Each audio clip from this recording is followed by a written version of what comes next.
ચાલો બાળકો, આપણે કઈ થીમ છે? અવલોકન. સરસ. અવલોકન એટલે નિરીક્ષણ કરવું. આ બધી વસ્તુ તમે જોઈ છે? તમારી સામે મૂકી? તમારા ઘરમાં હશે જ છે ને? તો તમે ક્યારે નિરીક્ષણ કર્યું હે? નહીં, કારણ કે આ નિરીક્ષણ ન કરે એમાં. આ કેવી વસ્તુ છે? અસુરક્ષિત. અસુરક્ષિત છે ને? સુરક્ષિત નથી. આવા પ્લગ જોયા છે તમારા ઘરમાં? સ્વિચના છે ને, પંખાના ને લાઇટના ને. એ પ્લગની અંદર આંગળી નખાય? પછી આ વાયર છૂટો પડ્યો છે, એવી રીતે વાયર છૂટો હોય તો અડાય ને?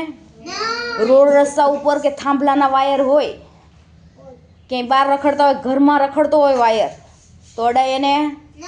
નહીં. કદાચ એના છેડા દીધેલો હોય તો એમાં શું થાય?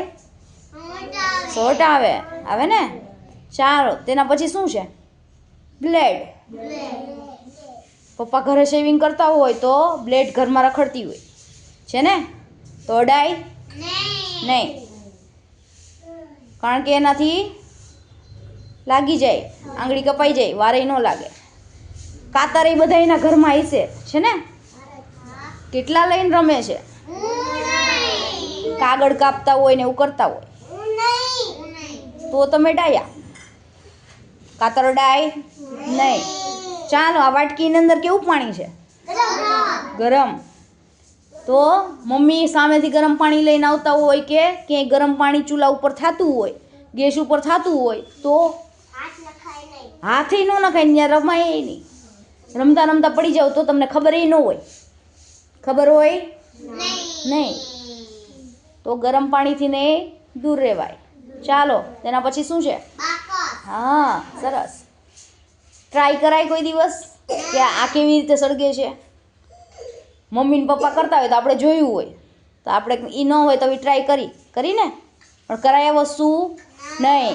એ અસુરક્ષિત છે, દાજતા વાર લાગે નહીં. પછી શું છે? ચાકુ, છરી.